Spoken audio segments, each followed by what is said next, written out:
네, 있습니다. 여러분들이 모두가 알고 계시는 항공사에 합격하신 분이 계십니다. 합격자 스펙이 궁금해요. 합격자 평균 스펙은 미친이야? 행운이 나를 외면한다면? 원래부터 내 것이 아니었다. 오. 여러분 하이루, 로지쌤입니다. 오늘은 여러분께서 승무원 준비와 관련해서 궁금하다고 남겨주셨던 질문들에 대해서 우리 조교님과 함께 이렇게 맛있는 라떼를 먹으면서 같이 한번 이야기해 보려고 합니다. 합격자 스펙이 궁금해요. 합격자 평균 스펙은 토익은 700점대에서 800점대 분들이 가장 많고 토스는 IH 이상인 분들이 가장 많고 학점은 3점대 분들이 가장 많고 제2외국어 같은 경우에는 이건 진짜 반반인 것 같아요. 없는 분들도 계시고 있는 분들도 계시다. 나이대는 정말 다양한 것 같아요. 그런데 이게 합격자 스펙을 알려주세요 라고 하면 이렇게 좀 뭉뚱그려질 수밖에 없는 게 제가 10명의 학생들을 만나면 10명 중에 2명은 600점대 토익, 그리고 3명은 700점대, 3명 800점대, 2명 900점대예요. 그러니까 당연히 지원자들도 이 분포가 제일 많을 거잖아요. 700점대, 800점대 분들이 어떻게 보면 가장 많으니까 이분들 중에서 합격자가 당연히 많이 나올 수밖에 없다고 생각하거든요. 그래서 사실 이제 제가 생각하기에는 서류 기준을 넘으면 이후로부터는 이제 면접 싸움인 것 같은데 어쨌든 내가 토익이 600점대인 것보단 700점대가 좋고 700보다는 800점대, 800점대보다는 900점대가 좋을 것 같다. 왜냐면 최근에 이제 합격하신 분들만 생각해도 900점 중반대 토익을 가지신 분들도 있는데 또 700점 초반대 토익을 가지신 분들도 있기 때문에 너무 좀 다양합니다. 지금은 뭔가 음. 어학 쪽으로 스펙을 음. 말씀을 해주셨는데 어떻게 보면은 스펙 안에는 뭐 학내 활동도 있을 테고 음. 봉사활동 경험도 있을 테고 경력 사항들도 있을 거 아니에요. 대부분의 합격자들은 어떤 경험들을 가지고 있나요?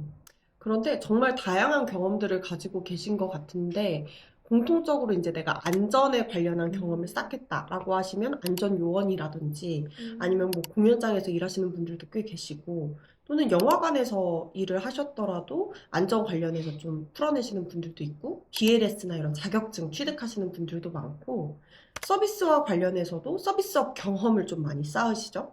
뭔가 통역 공사를 좀 하신다든지 호텔이나 백화점 VIP 라운지에서 근무하시는 분들도 계시고 그런 스펙들을 많이 쌓으시는 것 같아요. 해외 경험 같은 경우에는 정말 있는 분들도 계시고 없는 분들도 많이 계시기 때문에 이거는 이제 선택인 것 같은데 아무래도 해외 경험이 있으면 답변으로 좀 활용할 수 있는 부분들이 많아서 많이들 쌓으려고 하시는 것 같아요. 그래서 개인에 맞게 쌓으시면 됩니다. 키가 궁금합니다. 최장 음. 키가 어느 정도일까요? 175 이상인 분들도 저희 원내에서 2분 정도였던 것 같은데 합격하셨었고 160 딱 되시는 분들도 합격한 사례가 있습니다. 그러면은 전체적으로 평균 키는 어느 정도 되는 것 같아요? 160대 중반인 분들이 아무래도 가장 평균 키일 것 같은데 근데 이것도 160대 중반인 분들이 좋아서 그분들만 합격을 시켜야 된다 이거는 아닌 것 같고 이제 이것도 마찬가지로 정규 분포상 이제 160 완전 초반대인 분들보다 중반대, 후반대인 분들이 좀 더 많고 또 170대인 분들 그러면 또 이제 170대 중반인 분들은 또 적거든요. 그래서 이제 합격자의 평균 키가 160 중반대가 좀 많이 나오는 게 아닐까. 그런데 요즘 들어서는 좀 키 큰 분들도 많이 붙고 그러시는 것 같아요. 그러면은 150 후반이신 분들도 붙은 사례가 있을까요? 제 학원에서는 150대인 분이 붙은 사례는 없었던 것 같아요. 그런데 제가 생각하기에 가장 중요한 건 앞니치가 닿는지라고 생각하거든요. 우리가 어떤 사람을 딱 봤을 때, 아, 이 사람 무조건 160이다. 이 사람 무조건 159점 몇이다. 라고 이렇게 알 수 있지 않잖아요. 그렇지 않아요? 맞아요. 그렇기 때문에 사실 158이다. 1, 2cm 조금 올리는 건 별로 티가 안 날 것 같고 159다. 이것도 160이랑 별로 제가 생각하기엔 조금 차이가 없지 않을까. 그래서 그건 어떻게 보완을 하느냐가 더 중요한 문제인 것 같아요. 뭐 구두를 조금 더 높은 걸 신는다든지 아니면 비율을 조금 좋아 보이게 할 수 있는 의상을 더 고민을 하신다든지. 학점 2점대에 합격했던 사례가 있는지 궁금합니다. 네, 있습니다. 2점대 중반으로 여러분들이 모두가 알고 계시는 항공사에 합격하신 분이 계십니다. LCC도 학점 2점대가 합격이 가능한가요? 그런데 제가 생각하기에 LCC나 이런 곳에서는 확실히 학점이 낮으신 분들보다 높으신 분들이 그 서류 합격률이 조금 높은 것 같아요. 그래서 2점대이신 분들은 대한항공이나 이렇게 서류 합격률이 조금 그래도 관대한 편인 항공사에서는 그래도 기회를 얻으시는데 상대적으로 LCC는 그렇지 않은 분들보다 조금 기회를 덜 얻으시긴 했습니다. 그러면은 선생님께서 생각하시는 가장 안정적인 학점이 몇 점이라고 생각하시는지. 3.3 이상이면 좋은 것 같아요. 그러면 이제 뭐, 학점은 그냥 오케이 하고 넘어가는 거. 그러니까 4점대가 넘으면, 학점이 좋네 하고 보게 되고, 3.0 몇이면, 3점 겨우 넘겼구나. 이렇게 아무래도 생각이 좀 드는 것 같아서, 뭔가 3.2, 3.3 이상이면은 사실 크게 걸리지 않을 것 같거든요. 원내 2년제 비전공 합격 사례 궁금합니다. 안 그래도 이 질문을 듣고 제가 우리 합격자들 데이터를 조금 많이 봤는데, 원내에 2년제 비전공 합격자는 없습니다. 그런데 이제 제 친한 동기 중에서 제가 스펙을 조금 물어보니까 2년제 비전공자라고 하셨고, 토익은 800점대, 스피킹 점수는 지금 점수로 환산하면 AL 정도였고, 제2외국어는 중국어로 HSK 4급이었다고 하십니다. 비항공과와 항공과의 비율은 어느 정도 된다고 생각하세요? 진짜 딱 반반인 것 같고요. 저희 합격생들 중에서는 비항공과와 항공과의 그 비율이 다른 데도 정말 전반적으로는 비항공과가 조금 더 많은 것 같은데요. 저희 학원 같은 경우에는. 근데 항공과 분들도 많이 계세요. 승준 최장 기간이 어느 정도였는지 궁금합니다. 제 주변에 뵌 분들을 생각하면 3년 이상 하신 분들도 굉장히 많았고요. 특히 항공과 분들 같은 경우에는 일찍 졸업을 하시다 보니까 기회는 많지만 이게 시간이 조금 많이 흘러가 버린 경우가 있었어요. 코로나 때도 그렇고. 그러다 보니까 3년 이상 하신 분들이 굉장히 많았어요. 그러니까 제 동기 분은 그때는 이제 대면 면접이었는데 거의 한 8번째 제가 합격했다고 들었거든요. 근데 그분은 이제 항공과 졸업하시고 정말 좀 오랜 시간 있다가 이제 붙으신 건데 그분도 거의 생각해보면 한 3년, 4년 있다가 붙은 거고. 근데 이제 원내에서나 아니면 평균으로 생각해 봤을 때는 1년 조금 넘게 준비하시는 분들이 가장 좀 많이 합격을 하셨던 것 같아요. 1년 전후?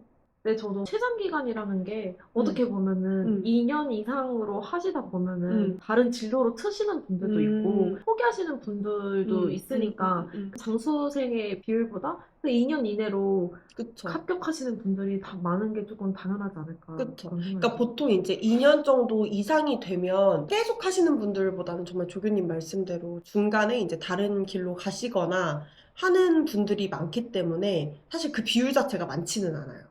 하지만 분명히 합격하는 분들도 있다. 장수하시는 분들 중에서. 나이도 합불에 영향을 끼치는지 궁금합니다.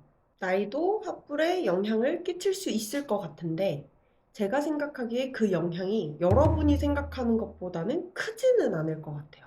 제가 이제 많은 분들을 만나보지만 21, 2살까지 빼고는 다 본인이 나이가 많다고 생각하세요. 사실 이제 면접관 분들께서는 정말 많은 지원자들을 보시잖아요. 그 지원자분들이 25이라서 뽑고 26이라서 떨어뜨리고 이런 거는 조금 아닐 것 같거든요. 그래서 나이가 물론 서류 합격이나 이럴 때에는 어떤 특정 항공사들은 나이에서 서류 합격이 안 되는 경우들도 제가 옆에서 종종 보긴 합니다만 또 그것도 꼭 나이 때문일까라고 생각을 해보면 단정 짓기는 어렵죠. 왜냐하면 원래 서합률이 낮은 항공사니까. 이게 내가 어떤 거를 그 항공사에 딱 떨어졌을 때 나 무조건 나이 때문에 떨어졌네?가 아닐 수 있다는 거죠.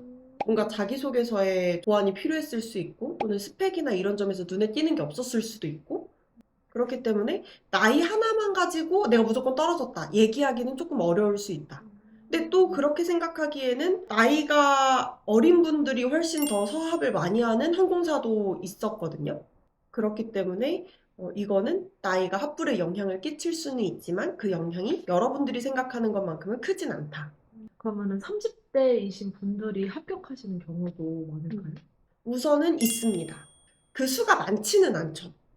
그런데 우선 이제 어떤 서류를 작성할 때 만 나이로 기입이 되니까 그 점을 참고해 주시면 좋을 것 같고, 사실 이제 우리 학생들을 많이 만나면 아까 전에도 제가 말씀드렸듯이 정규 분포라는 게 있잖아요. 30대이신 분들 또는 20대 후반이신 분들이 지원하는 그 수 자체가 많지가 않으세요. 근데 그 안에서 안 그래도 어려운 승무원 합격을 하시는 분들은 당연히 더 적을 수밖에 없죠. 그렇기 때문에 그렇게 말씀하시는 게 아닐까. 근데 확실히 이제 나이가 내가 어느 정도 좀 있다라고 하면 면접관들께서는 궁금하실 것 같아요. 왜 갑자기 이직을 하려고 하는지, 또는 왜 지금이라도 승무원을 계속 하고 싶은지, 다른 일은 왜 안 하는지, 약간 이런 식으로 궁금하실 수 있는 부분이기 때문에 그 공백이나 이유에 대해서는 좀 답변을 준비하셔야 될 것 같습니다. 올해 29살인데 쌤이랑 준비해보고 싶어요. 첫 준비 때 괜찮을까요? 나이 많은데 계속 준비해도 될까요? 97년생 30살입니다. 음, 우선은 서류에서 아마 만 나이로 기입이 되면은 20대이실 것 같고, 준비의 지속 여부는 사실 제가 결정하기가 조금 굉장히 어려운 부분인 것 같아요. 내 마음이 아직 조금 더 할 수 있다라는 생각이 들면 이제 계속 하시면 되는 거고, 내가 이제 더 이상 할 힘이 없다. 그러면 이제 그만하시는 게 맞는데, 사실 정말 그만해야 할 때는 내 마음이 가장 많이 아는 것 같아요. 그러니까 남들이 야, 너 좀만 더 해봐 해도 아니야, 괜찮아 라고 하게 되는 것 같거든요. 그래서 이 부분은 제가 조금 답변을 해드리기가 어렵다. 그런데 뭐 나이 때문에 정말 그 지속 여부를 고민하시는 거라면 비슷한 나이대에도 충분히 합격하신 분들이 계시니까 좀 여러 가지를 생각해 보시면 좋겠다. 그러니까 저도 대한항공을 아마 대한항공 면접만 네 번째 때 제가 최합을 했는데 마지막으로 이제 딱 대한항공 최종 면접 들어가기 직전에 그러니까 다른 회사에 입사가 결정된 상황이었어요. 그래서 이걸 미루고 대한항공을 본 건데 만약에 대한항공 여기에서 최타를 하면 난 이제 승무원을 준비하지 않겠다라는 마음이 처음으로 들더라고요. 그 전까지는 다른 회사를 계속 붙어도 제가 안 갔어요. 아, 나 승무원 좀만 더 준비해봐야지. 두 개를 그렇게 안 갔어요. 두 곳을. 그런데 정말 이 마지막 세 번째 때는 아, 내가 만약에 정말 여기서 안 되면 이 세 번째 회사에 가야겠다라는 마음이 제가 들더라고요. 그래서 뭔가 내가 정말 그만해야겠다고 느낄 때에는 그 마음을 본인이 잘 알게 되지 않을까 싶습니다. 2년 반 도전했는데 안 된 거면 그냥 접어야 할까요? 음, 우선은 2년 반 도전했으면 멘탈이 정말 많이 너덜너덜 해졌을 수 있을 것 같아요. 왜냐면 2년 반 동안 계속 거절을 어떻게 보면은 당했다는 느낌이 들 수 있으니까. 근데 이것도 마찬가지로 2년 반을 준비한 것 자체가 중요한 부분은 아닌 것 같아요. 왜냐하면 2년 반을 준비했다고 하더라도 어떻게 준비했는지가 더 중요할 것 같거든요. 내가 도착해야 될 곳이 있는데 사실은 계속 다른 곳으로 준비하고 있었을 수 있잖아요. 내가 5가지 항목에 평균을 맞춰야 내가 합격할 수 있는 싸움이라면 내가 잘하는 것만 계속 잘 있을 수 있고 부족한 건 여전히 좀 부족한 피드백으로 남아 있을 수 있고 그렇기 때문에 2년 반을 준비했다 그 기간보다는 어떻게 준비했는지를 좀 보고 말씀드리는 게 더 정확하지 않을까. 그런데 2년 반 동안 내가 어떤 단계에서 좀 탈락하셨는지를 많이 봐야 될 것 같아요.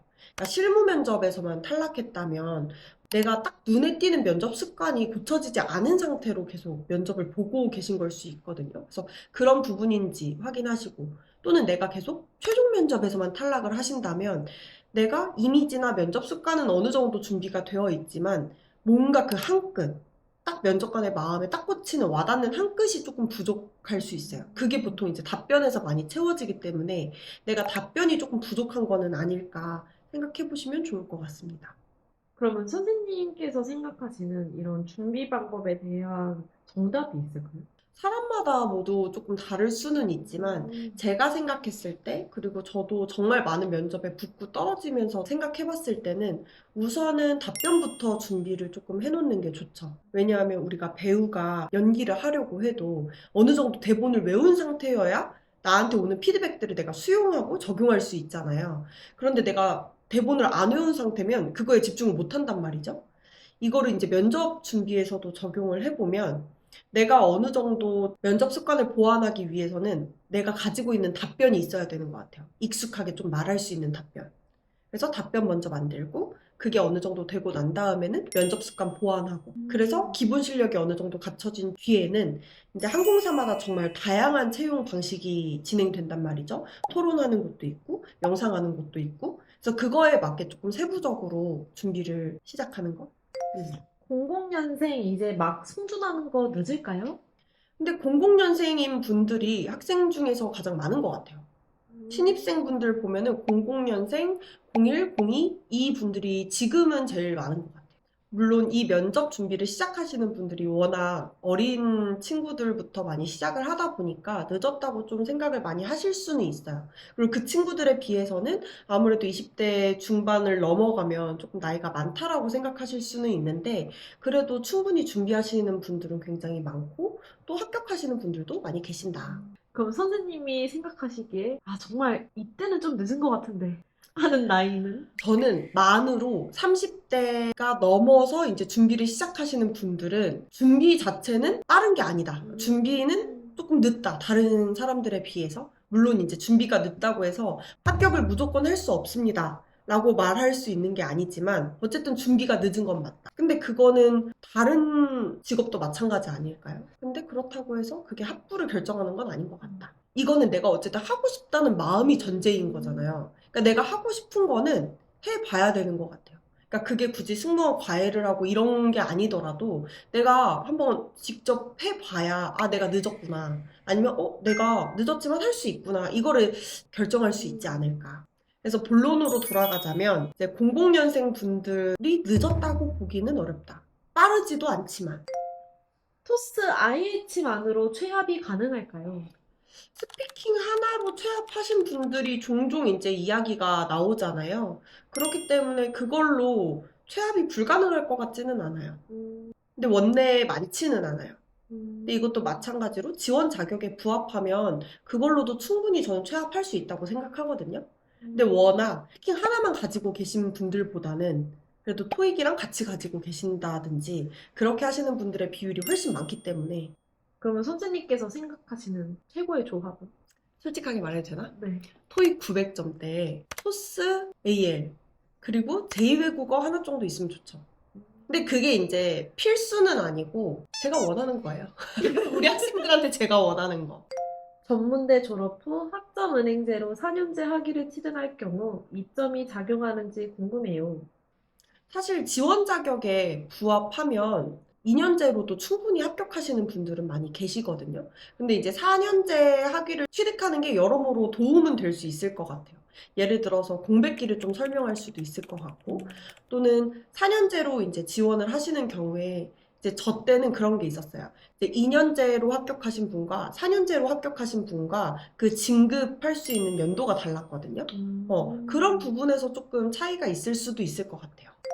항공과 지원 시 학점은행제 출신이 어느 정도 불리한지 궁금합니다. 편입하고 지원하는 게 맞을까요? 어느 정도 불리한지를 이렇게 말씀드리는 건 조금 조심스러울 것 같은데, 우선 원내에는 학점은행제를 졸업하시고 4년제로 편입하셔가지고 최종 합격한 그런 사례가 있습니다. 그런데 사실 지원 자격에 딱 부합하면 그 뒤로 서류가 붙고 나면은 면접 싸움이 아닐까 싶기는 해요. 대한항공 승준도 타학과 분들도 많이 하는지 궁금합니다. 네, 많이 합니다. 저도 비항공과입니다. 선생님 전공이 어떻게 되시죠? 저는 교육심리학과입니다. 보통 어느 전공이 많나요? 근데 진짜 너무 다양해요. 정말 여러분들이 그 대학교에서 본 과들 있잖아요. 다 오세요. 어문도 많이 오고 경제, 경영, 이공계열도 많이 와요. 되게 다양하게 많이 옵니다. 항공과 분들도 당연히 계시고. 학점이 2.83인데 초과학기를 할지 어학에 집중할지 고민입니다. 둘 다 하면 안 될까? 근데 조금 학점을 올릴 수 있는 기회가 있다면 저라면 초과학기를 하면서 토익을 하겠습니다. 하루는 몇 시간이죠? 24시간. 할 수 있습니다. 그러니까 내가 만약에 할 수 있다면 초과학기를 들어야 되고 그 순위는 학점이 먼저여야겠죠? 하지만 둘 다 하는 것도 나쁘지 않지 않을까.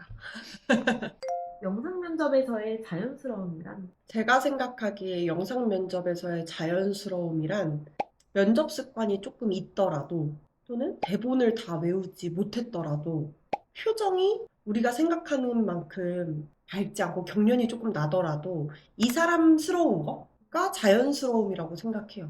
사실 이제 제가 우리 학생들을 이렇게 가르치다 보면 어떤 면접도 마찬가지겠지만 꼭 100점이어야만 합격하는 거는 아니에요. 면접에서 잘하는 것과 면접에서 자연스러운 거는 조금 다른 거라고 생각하거든요. 자연스러운 거는 뭔가 이 사람 자체가 먼저 보이는 거. 조금 뭐 말의 속도가 빠르고 뭐 대본을 다 못 외웠고 하더라도 그냥 이 사람이 자기 이야기를 하는구나 라고 느껴질 수 있게끔 그러려면 이제 보이스가 내 목소리가 그대로 나와야 될 것 같고 예를 들면 면접만 되면 안녕하십니까 이렇게 올리는 분들이 있어요.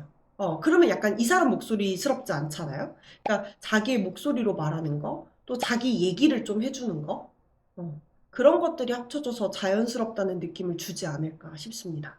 그럼 선생님께서 영상 면접이라 생각하시고 부자연스러운 예시, 자연스러운 예시 한번 인사로 한번 해주실 수 있을까요? 안녕하십니까? 이건 좀 부자연스럽잖아. 그러지 말고 그냥 정말 안녕하십니까?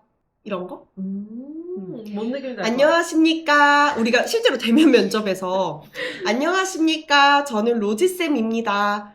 저는 뭐뭐뭐뭐 했습니다. 라고 하지 않잖아요. 우리가 이렇게 지금 앉아있으면 안녕하십니까? 저는 로지쌤입니다. 이렇게 얘기를 하는 것처럼 그게 자연스러운 거 아닐까요? 그래서 팁을 좀 드리자면 휴대폰이나 이런 걸로 많이 촬영해서 연습을 하시잖아요. 근데 그거를 내 얼굴을 옆에 이렇게 띄워놓고 하시면 그게 잘 연습이 안 돼요. 투명 카메라로 제가 얼굴을 안 보고 렌즈만 보는 상태에서도 내가 초점을 잘 잡고 이런 연습을 하시면 좋을 것 같아요. 영합은 대체 어떤 사람이 하는 건가요? 영합은 정말 다양한 사람들이 합니다. 그 중에서도 조금 공통점을 찾자면 아무래도 어느 정도 면접 습관이 좀 보완된 후부터 자주 붙는 것 같아요. 그 비율로 따지면. 완전 날것의 그런 모습일 때보다 내가 받았던 그런 면접 습관들이 있잖아요. 그런 습관들이 어느 정도 보완되고 나면 그때부터는 이제 영상 면접도 붙기 시작하는 것 같아요. 그래서 제가 우리 학생들한테도 항상 말하는 게 영상 면접을 위한 실력과 또 대면 면접을 위한 실력이 사실 그 기초가 따로 있지 않다고 생각하거든요. 어느 정도 기초는 똑같고 물론 영상 면접에서는 확실히 보이스와 관련된 피드백을 고쳤을 때 조금 더 합격률이 많이 올라가는 것 같아요. 그러니까 대면 면접 같은 경우는 이 사람을 실제로 보니까 이 사람의 표정도 좀 보고 에너지도 느껴지고 하니까 보이스에서 내가 약간 부족한 점이 있더라도 상쇄된달까? 근데 어쨌든 영상에서는 그렇지 않다 보니까 이 보이스와 관련된 영향이 조금 큰 거? 그래서 다양한 매력을 가진 분들이 한다. 다만 이제 면접 습관을 고친 분들이 확실히 붙는 그 확률도 높아지는 것 같다. 내가 어느 정도 면접 습관을 다 고쳤는데 보완을 좀 한 것 같은데 내가 영상 면접에서 계속 떨어진다. 그러면 이전 영상 면접과는 좀 다른 세팅으로 해볼 것 같아요. 내가 이전에 뭔가 집에서만 계속 봤다면 다른 데 한번 가보고 머리를 내가 계속 어피하고만 봤다면 이번엔 좀 풀고 한번 봐보고 면접복으로 봤다면 좀 사복 입어보고 이런 식으로 좀 변화를 주시는 게 좋을 것 같아요. 그래서 제가 그것도 들었거든요. 대한항공 영상 면접은 말을 천천히 하는 사람들이 붙는다는 거예요. 진짜예요? 근데 제 학생들 중에서 이제 합격하신 분들을 좀 살펴봤을 때 살짝 빠른 분도 있고 정말 천천히 하신 분도 있고 하겠지만 아마 그 말이 이렇게 좀 이렇게 본 이유는 뭔가 보통은 다들 빠르세요, 말이. 이제 영상 면접이나 제가 과제를 하는 걸 좀 체크해 보면 다들 이제 긴장을 많이 하다 보니까 말이 굉장히 빠르세요. 그것보다는 내가 천천히 하니까 붙더라. 이렇게 일리 있게 다가오지 않았을까. 본인에게 잘 맞는 속도가 가장 중요할 것 같습니다. 장수생인데 영상 면접 단 한 번도 못 붙었는데 포기해야 할까요? 어떻게 하면 붙을까요? 장수생이시지만 그 장수를 어떻게 하셨는지를 좀 봐야 될 것 같아요. 단순히 장수를 오래 한다고 해서 무조건 붙는 건 아니거든요. 그러니까 예를 들면 우리가 고시 공부를 정말 오래 한다고 해서 무조건 붙는 게 아니잖아요. 제대로 된 방법으로 준비를 해야 결과가 나올 수 있다는 거죠. 그래서 장수의 기간 동안 어떤 식으로 좀 준비하셨는지 봐야 될 것 같고, 그 방법이 정말 맞는 방법이었는지, 또 내가 정말 보완해야 할 부분들을 정말 보완을 했는지. 그러니까 예를 들어서 저는 장수했는데 안 되면 그만해야 될까요? 이거보다 저는 정말 어디를 가도 고칠 게 하나도 없다고 하는데 계속 떨어진다면 그만해야 할까요? 이거는 한번 정말 이 개인을 좀 살펴봐야 되는데, 장수는 이게 시간이 오래 지난 거기 때문에 이게 어떤 식으로 준비했는지는 또 다른 문제거든요. 말을 빠르게 하는 습관을 어떻게 고치면 좋을까요? 특히 긴장하면 더 그러는 것 같아요. 그러니까 긴장하면 당연히 말이 빨라질 수밖에 없거든요. 이것도 근데 사람마다 조금 다 달라요. 긴장을 했을 때 말이 굉장히 빨라지는 건지, 또는 말 자체는 빠르지 않은데 뭔가 띄어쓰기나 강세 같은 게 제대로 잡혀있지 않기 때문에 빠르게 느껴지는 건지 다 다를 것 같은데, 우선은 긴장할 때 빨라진다고 하셨으니까 긴장도가 높은 상황에 많이 노출해 보시면 어떨까 싶습니다. 예를 들면 우리가 보통은 면접 연습을 집에서 한다고 할 때 앉아서 하잖아요.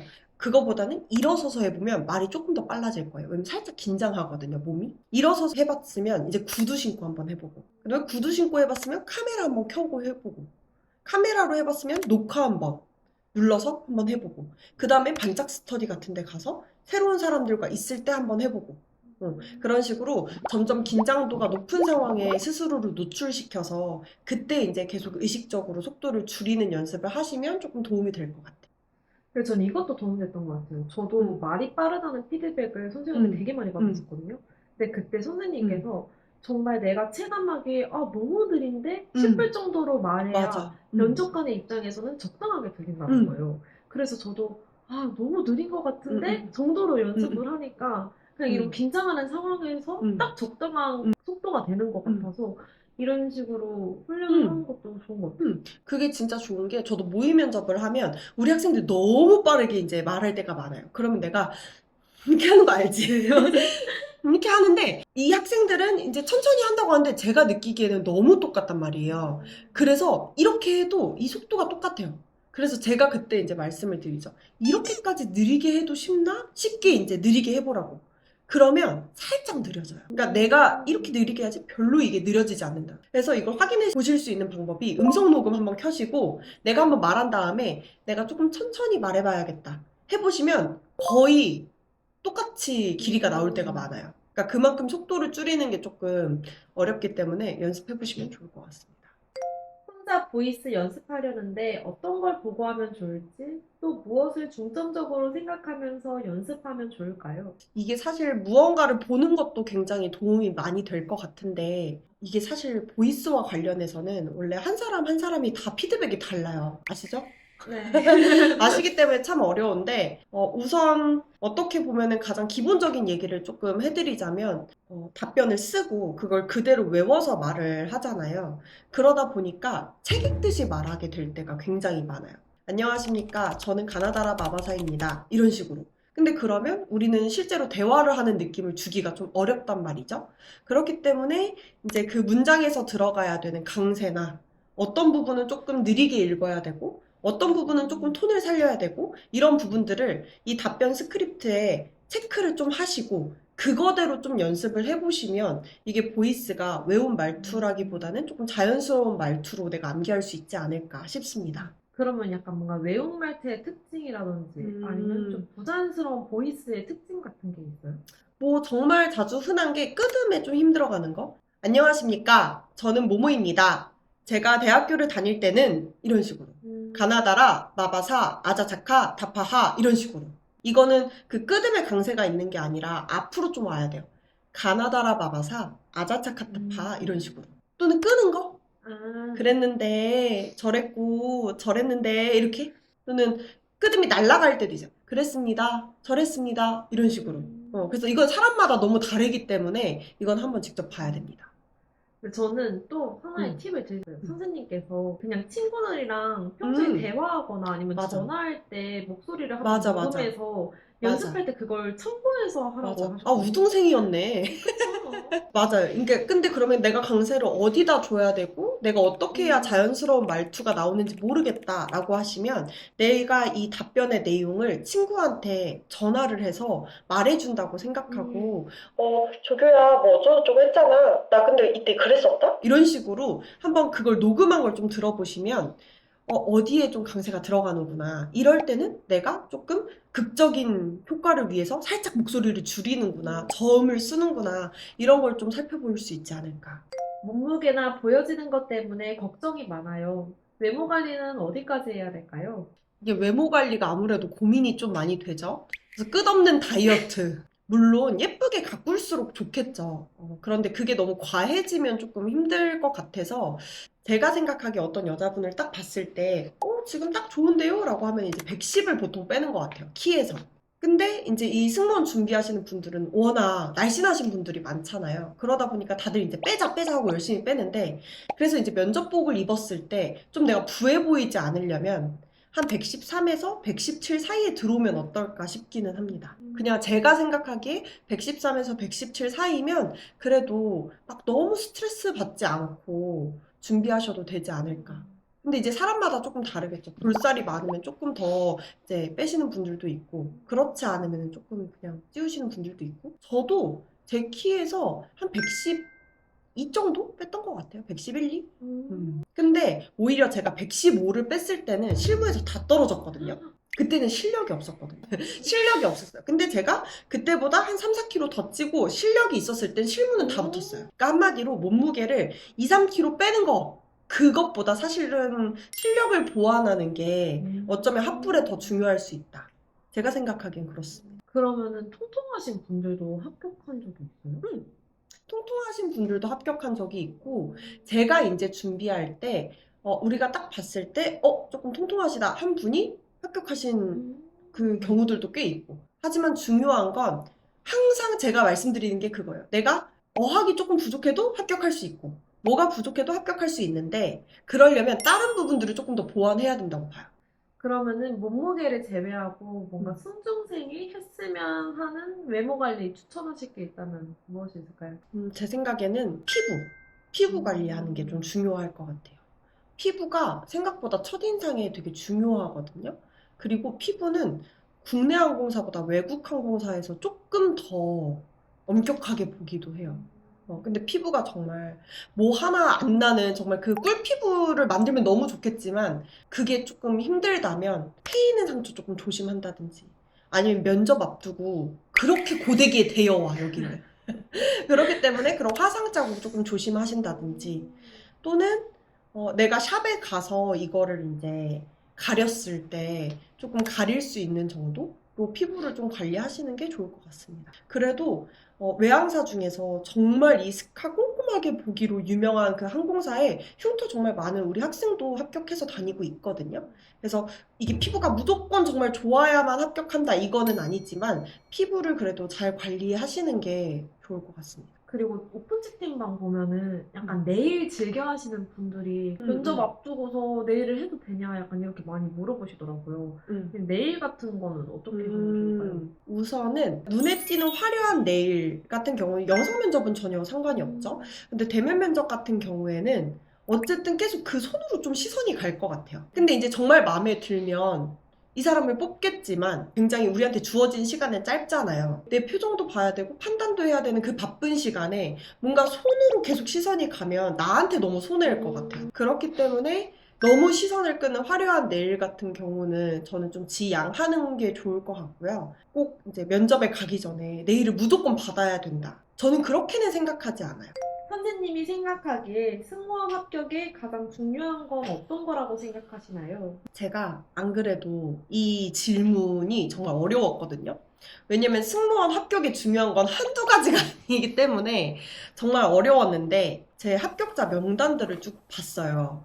그래서 정말 이 사람들이 공통적으로 좀 가지고 있는 게 뭘까라고 생각을 해봤는데 그들이 가진 공통점은 이 사람을 대할 때 부담스럽지 않은 사람이 되는 거? 예를 들어서 제가 이 합격자 중에 한 명에게 연락을 해서 지금 잘 지내고 있냐? 아니면은 뭐 우리 같이 밥 먹을까? 라고 했을 때 근데 만약에 그 자리에 나갔는데 이 사람이 아무 말도 안 하면 어떡하지? 약간 이렇게 걱정되는 사람이 한 명도 없어요. 그러니까 물론 좋은 사이이기 때문에 그럴 수는 있겠지만 막 이렇게 친한 사이가 아니었더라도 이 사람이랑 밥을 만약에 먹는다고 했을 때 오늘 무슨 말 하지? 막 이렇지 않고 그냥 이 사람은 같이 있어도 되게 편안하게 조금 내가 대할 수 있고 부담 없이 뭔가를 이렇게 물어볼 수도 있고 부담 없이 시간을 같이 보낼 수 있는 사람들이더라고요. 그래서 그런 사람처럼 비춰지는 게 굉장히 중요할 것 같아요. 그래서 실제로 이제 최근에 FSC에 합격했던 우리 학생한테도 제가 이런 것과 관련한 피드백을 드린 적이 있었어요. 그 학생은 스펙도 굉장히 좋고 면접 실력도 굉장히 좋은 학생이었는데 계속 최종에서 아쉬운 결과를 받았던 적이 있거든요. 그래서 제가 그 학생한테 그 얘기를 했었어요. 우리 누구님은 딱 어떤 일을 시킬 때 굉장히 야무지게 잘 해낼 것 같다. 그런데 지금 우리에게 이제 필요한 거는 그거는 그대로 두되 우리가 예를 들면 수업 때 이렇게 모였을 때 또는 쉬는 시간에 이렇게 모였을 때 처음 본 사람이 우리 누구님한테 장난치는 거를 어려워하면 안 된다. 예를 들면 우리도 면접에서 붙으면 막내가 되잖아요. 그러면 막내가 있으면 말 한번 걸기 가장 쉬운 사람이어야 되고 좀 장난치기 쉬운 사람이어야 되거든요. 근데 이제 그런 모습이 없어. 그러면 사실 조금 상사의 입장에서도 조금 불편하겠죠? 그래서 그분한테 그런 걸 이렇게 좀 많이 강조했었고, 어떻게 보면 되게 디테일한 부분이잖아요. 느낌을 바꾸는 거니까. 근데 그분이 그것도 정말 열심히 노력해 주시는 분이어가지고, 그렇게 많이 바뀌었고, 취업해가지고 지금 다니시고 계시니까. 그래서 이렇게 내가 어떤 새로운 사람이나 어떤 모임에 딱 갔을 때, 사람들이 나를 부담스러워하지 않는 사람으로 만드는 거. 그게 정말 중요한 것 같아요. 그러니까 일상에서 그렇게 노력하는 거는 면접에서 무조건 티가 나게 되어 있거든요. 사실 이 외에 중요한 거 너무 많지. 보이스도 잘해야 되지, 답변도 잘 써야 되지, 이제 스펙도 잘해야 되지, 너무 많지만 그래서 일상에서 정말 내가 승무원 같은 사람이 되는 게 정말 중요한 것 같아요. 승준 시절 선생님만의 멘탈 관리법이 있었나요? 저도 처음에는 진짜 마음고생을 많이 했었거든요. 근데 우선 두 가지를 조금 말씀을 드리고 싶은데, 첫 번째는 내가 만약에 정말 열심히 했는데 결과가 안 좋았다. 그래서 결과창을 봤는데 내가 너무 좌절이 됐다. 그러면 하루 이틀은 정말 푹 쉬는데 이후로는 루틴을 다시 잡았어요. 이게 제가 해보니까 쉬면 쉴수록 충전되는 건 아니더라고요. 그래서 이게 하루 이틀은 좀 정말 생각 없이 좀 누워서 좀 편안하게 릴렉스하는 시간이 좀 필요한 것 같고, 근데 이제 3일째도 그렇게 계속 이제 하기 싫다고 좀 미뤄두고 회피하고 있으면 이게 나중에 내 떨어진 실력을 다시 올리는 것도 스트레스고, 이게 그렇다고 해서 내 기분이 좋아지진 않아서 3일차부터는 조금씩 내가 해야 될 것들의 그 비중을 다시 이게 조금 올려가는, 이틀은 제대로 쉬고 나머지는 다시 루틴대로 생활을 한다. 그 양을 조금씩 늘리더라도. 그래서 그게 제 멘탈 관리 첫 번째였고, 두 번째는 제가 정말 많은 합격과 불합격을 많이 해봤잖아요. 제가 기억에 남는 것만 면접만 30번이 넘게 봤었는데 그렇게 다 불합격을 이제 많이 하고 정말 다른 사람들이 야, 너는 승무원 준비 뭐 그렇게 할 게 많아? 왜 이렇게 바빠? 라고 할 정도로 아침에 일어나자마자 자기 전까지 공부도 막 해보고 정말 열심히 해봤는데, 그러다 보니까 이게 승준의 끝에 갔을 때는 나 대신 붙은 사람들을 진심으로 좀 축하하는 마음을 가지려고 좀 했던 것 같아요. 그게 오히려 내 멘탈 관리에 좀 도움이 됐다? 그냥 면접관들을 좀 믿었어요. 내가 진짜 이렇게 열심히 했으니까 나 무조건 붙어야 돼가 아니라 나 이렇게 진짜 열심히 했는데 면접관 분들께서는 정말 사람 너무 많이 보시고 사람 보는 기계라고 하시니까 뭐 10분, 15분을 보더라도 내 노력이 보이면 나를 알아봐 주시겠지 라는 마음으로 좀 들어가게 됐던 것 같아요.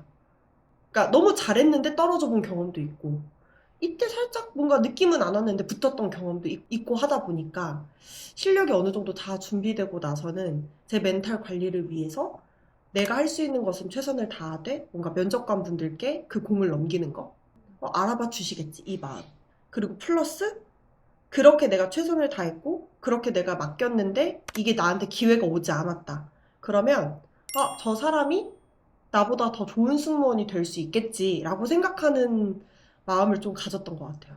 그거는 이렇게 가져 라고 누가 말해준 게 아니라 그냥 스스로 내 그게 합리화였던 것 같아. 내가 이제 이 사람의 모든 걸 알 수는 없지만 나보다 지금 이 시기에 되어야 할 이유가 있겠지. 약간 이런 거. 그때 우리 남편이 예전에 한번 문장 완성 검사를 했는데 제가 되게 와닿는 문장이 있었거든요. 그게 뭐냐면 앞에가 그거였어요. 행운이 나를 외면한다면? 근데 남편이 그 뒤에 뭐라고 적었냐면 원래부터 내 것이 아니었다. 오. 그게 제 승준 마지막에 제 멘탈 관리하는 방법을 되게 잘 표현해주는 문장인 것 같아요. 시카고 가서 상 타. 시카고. 귀엽죠? 비행팀은 몇 달마다 바뀌는 건가요? 1년마다 바뀝니다. 그런데 이제 상황에 따라서 조금 더 할 때도 있고 보통은 1년마다 바뀌어요. 그러면은 1년 동안 같은 사람 계속 보는 거예요? 그 사람들을 이제 자주 보는 거고 그 사람들하고만 비행을 하지는 않아요. 예를 들어서 팀 비행이 있을 때, 뭐 한 달에 한두 번 정도 팀 비행이 있을 때는 그 사람들 중에 이제 또 몇 명하고만 또 같이 할 때도 있고 아니면은 팀 비행이 아닐 때는 또 팀이 아닌 사람들과 이제 새롭게 만나서 이제 하고. 동기 비행이 뭐예요? 동기들이랑 훈련만 받고 비행은 선배님들이랑 신입 때 훈련 받는 건가요? 동기 비행은 뭐냐면 훈련을 같이 받았던 동기들과 같은 비행 스케줄이 나오는 거예요. 그래서 동기들로만 이루어진 비행은 아니고 한 비행 안에 이 동기랑 나랑 같이 비행이 나왔네? 그러면 이제 그걸 동기 비행이라고 부릅니다. 이제 보통 동기 비행 하면 이제 동기랑 친하니까 레이오버 가서 놀 수도 있고 기대되잖아요. 그래서 보통은 동기 비행을 다 좋아하죠. 신입이면은 막내로 그 팀에 들어갈 거 그쵸? 아니에요? 그러면은 동기 비행이라고 하면은 팀에 막내가 2명이 될 텐데 그거 아. 괜찮은 거예요? 그런데 팀의 막내가 2명이어도 하여튼 그 4번 순으로라도 막내 듀티를 맡는 사람과 그 살짝 위로 올라가는 사람이 정해져 있어요. 막내 듀티랑 이게 달라요? 달라요. 막내가 하는 듀티가 있고 그 위에가 하는 듀티가 있고 또 밀체크나 아니면은 세일즈가 하는 듀티가 있기 때문에 다 듀티별로 좀 다릅니다. 그러면은 동기들이랑 비행이 겹치는 게 잦아요? 잦지는 않은데 없지는 않은? 그래서 이제 너무 잦으면 사람들이 막 이렇게까지 좋아하지는 않을 것 같은데요. 그러니까 종종 있어요. 종종. 동기들이랑 다 친해요?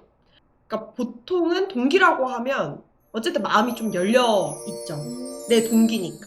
근데 이제 같은 반이라고 모두랑 다 친한 건 아니지만 그래도 같이 이제 좀 고생하고 같은 힘듦을 겪었고 했기 때문에 다들 그래도 잘 지내는 것 같은데요. 또 그런 것 같아요. 정말 다양한 연차와 함께 일을 하잖아요. 그러니까 내가 이 사람과 같은 반이 아니었다고 하더라도 동기네? 라는 그 자체로 되게 좀 얘기도 편하게 좀 할 수 있고 하는 느낌? 스테이는 어느 정도 하나요? 노선마다 조금 다릅니다. 국내선은 스테이 안 할 때도 있고 또 국내선에서 하루 스테이 할 때도 있고 그리고 이제 동남아 같은 경우에는 보통 만약에 오늘 밤에 도착하면 내일 밤에 출발하는 경우가 있고 그러니까 하루인 거죠. 또는 아예 풀데이로 하루를 그냥 딱 쉬는 경우도 있어요. 오늘 밤에 도착하면 모레 가는 거지. 되게 좋죠, 그거는. 또는 장거리 같은 경우에는 보통은 오늘 밤에 도착하면 하루 쉬고 그 다음날 출발하는데 빨리 올 때는 오늘 가면 내일 출발하는데 대신 와서 4일 쉬는 경우도 있고. 그러니까 보통은 중거리나 장거리 하루에서 이틀 정도 쉬다 온다고 생각하면 됩니다. 길 때는 3박 쉴 때도 있고 다양해요, 노선마다. 그러면은 최고 길었던 스테이가 며칠이에요? 저 같은 경우에는 3박이었던 것 같아요. 3박. 스테이 때 뭐예요? 이것도 승무원마다 너무 다양한데 보통 이제 처음 가봤다. 그러면 이제 좀 놀러 가서 명소들 좀 다니거나 또는 호텔에서 우버 시켜 먹거나 룸서 시켜 먹거나. 그러면 선생님은 레이오버가 좋으셨어요? 아니면 이렇게 턴으로 해가지고 출퇴근하시는 게 더 좋으셨어요? 사람들 좋으면 레이오버가 좋고 사람들 별로면 빨리 출퇴근하는 게 낫죠. 빨리 퇴근해야지 그거는. 선생님이 생각하시기에 승무원으로서 이게 장거리를 한 번 갔다 와서 스테이를 하는 게 더 체력적으로 힘든지 아니면은 국내선 포레그 약간 이런 큐톤이 힘든. 국내선은 이제 오늘 내가 출근을 해서 밤늦게 끝났는데 내일 또 출근해야 되거든요. 그럴 때가 많아요. 그러니까 그거는 정말 월, 화, 수, 목, 금 이렇게 계속 출근해야 될 때가 있기 때문에 그게 조금 더 기피를 많이 하죠. 근데 그건 어쨌든 잠시간이 바뀌지 않으니까 좋기는 해요. 근데 제가 제일 조금 힘들었던 거는 동남아. 동남아에서 이제 레이오버하고 새벽 비행으로 돌아올 때, 인바운드 때 진짜 밤을 그거는 한국 시간으로 새벽을 꼴딱 새고 와야 되거든요. 진짜 한국에 그때 도착하면 오전 한 7시, 8시 막 이때 되는데 집에 가서 자면은 머리 아프게 자고 머리 아프게 일어나고 근데 당장 쉴 수 있는 게 하루밖에 없고 그 다음날 또 바로 어딘가로 갈 준비를 해야 되니까 그게 제일 힘들었던 것 같아요. 호텔 도착하면 유니폼 세탁 기능도 있나요? 제 기억으로는 거의 안 됐던 것 같고 그러니까 그래서 입고 그러니까 이 위에 거를 하나 더 가져간다든지 또는 이제 이 속옷은 어차피 계속 갈아입으니까 그런 거라든지 아니면 이제 뭐 묻었을 때 싹스틱 같은 거 가지고 다닌다든지 근데 정말 뭐 심하게 묻었을 때는 그 현지 슈퍼 가가지고 빨면 되니까 동기랑 얼마 동안 같이 비행하나요? 인턴일 때 팀이 어떻게 몇 개월 단위로 바뀌는지 궁금해요. 우선 동기랑 같이 비행하는 거는 훈련할 때 같이 이제 평가받는 비행이 있어요. 그럴 때는 이제 한두 번 정도? 두세 번 정도 이제 같이 가는데, 이후로는 동기 비행이 의무적으로 나오진 않아요. 그건 이제 운 좋게 같이 걸리면 너무 좋은 거. 인턴도 마찬가지로 1년에 한 번 바뀌는데, 다만 이제 인턴들이 투입되는 시기가 다르잖아요. 그런 경우에 만약에 팀이 바뀔 때까지 좀 시기가 많이 남았다. 그러면 이제 새로운 팀에 배정되는 편이고 그렇지 않고 진짜 뭐 정말 며칠 만에 아니면 이렇게 바뀌어야 된다. 그럼 팀 없이 잠깐 다니다가 새로 바뀔 때 이제 짜져서 들어갈 때가 있고 또는 뭐 남은 몇 달만 팀 할 때도 있고 그럼 만약에 팀에 블랙이 있어요. 그럼 어떡해요? 진짜 싫은 거지. 근데 이제 그럼 보통 이제 임신을 하시거나 임신을 하시거나 아니면 뭐 휴직을 내시거나 아니면 그 블랙이 있는 같은 비행은 좀 스케줄 딴 걸로 이제 이렇게 변경을 한다거나 요즘에는 그렇게 하신다고 하더라고요. 예전에는 그게 쉽지는 않았어요. 승무원을 하면서 가장 힘들었던 날은 언제인가요? 사람이 안 좋을 때 가장 힘들잖아. 그러니까 이 승무원이라는 일은 같이 하는 사람들이 진짜 좋으면 비행이 힘들어도 정신적으로 하나도 안 힘든데 아무리 쉬운 비행이어도 같이 하는 사람이 안 좋으면 지칠 수 있는 정서적으로. 그래서 저도 블랙과 비행했던 거? 어땠어요? 그냥 핵 노답이다. 그러니까 그분은 막내를 싫어하는 분이었어요. 그래서 내가 브리핑 룸에 이제 들어가기 전에 이제 내가 잠깐 밖에 나가 있을 때 그분은 우리 팀에 조인된 분이었는데 그분이 그랬대. 저는 막내들 싫어합니다. 이렇게. 그러니까 막내를 깨는 좀 블랙이었던 거지. 근데 내가 그날 하필 막내였다. 그리고 또 하필 그때 거의 팀 비행도 첫 비행이라 다들 약간 좀 서먹서먹할 때? 그래서 서로를 챙겨주지 못할 때 약간 그럴 때였는데 그냥 그 비행 내내 그냥 저를 계속 깼어요. 그리고 분명히 나는 이제 콜이 딱 왔을 때 전체 콜 와가지고 들었을 때는 지금 사무장님 너무 우리 비행기 흔들리니까 일단 잠시 뭐 앉았다가 할게요 라고 하는 걸 난 분명히 같이 들었어. 근데 이제 저한테 오면서 지금 자기 존 이거 안 돼 있으니까 걷어와 해가지고 네 하고 거들어 나갔는데 이제 그 거들어 나가서 이제 막 이렇게 하고 있는 거를 그 보고 이제 이분한테 뭔가 신호를 주니까 갑자기 대뜸 나와가지고 뭐 하시는 거예요? 들어오세요 이러는 거야. 뭐 그거 말한 지 불과 한 2, 3분도 안 돼. 근데 이제 내 생각에는 이제 자기가 나를 이제 좀 시키려다가 자기보다 더 높은 상사가 자기를 이제 보는 게 느껴졌으니까 이제 내가 눈치 없이 이제 나가서 한 거라고 생각하고 좀 한 것 같아. 그거는 뭐 다 그렇다 쳐. 근데 이제 나갈 때 보통 이제 디브리핑을 한 다음에 그 공항으로 이제 나가잖아요. 그럼 이제 비행기에 출입할 수 있는 문을 꼭 닫고 나와야 돼요, 잘. 그럼 보통 이제 막내들이 거기 서서 있다가 다 나가면 문을 이렇게 꽉 닫고 나가요. 근데 그분이 서 있는 거예요. 그래서 사무장님 제가 서 있겠습니다 라고 하니까 아니요 저는 막내들 안 믿습니다. 이제 그분은 그런 분이었지. 그래서 아직도 그때 기억에 나는 게 그때 팀 비행이 얼마 안 됐을 때라고 했잖아요. 어떤 한 사무장님이 나한테 막 그렇게까지 하는 걸 보고 미친년이야? 나보고 너무 마음고생 했다고. 하고 그분이 비행기에서 식사할 때도 누구 씨는 너무 착한 것 같다. 근데 뭔가 이 일을 할 때 너무 착하기만 하면 상처받을 일이 너무 많다. 그러니까 마음 멘탈 관리를 잘 해라. 약간 이런 식으로 이렇게 좀 다독여 주더라고.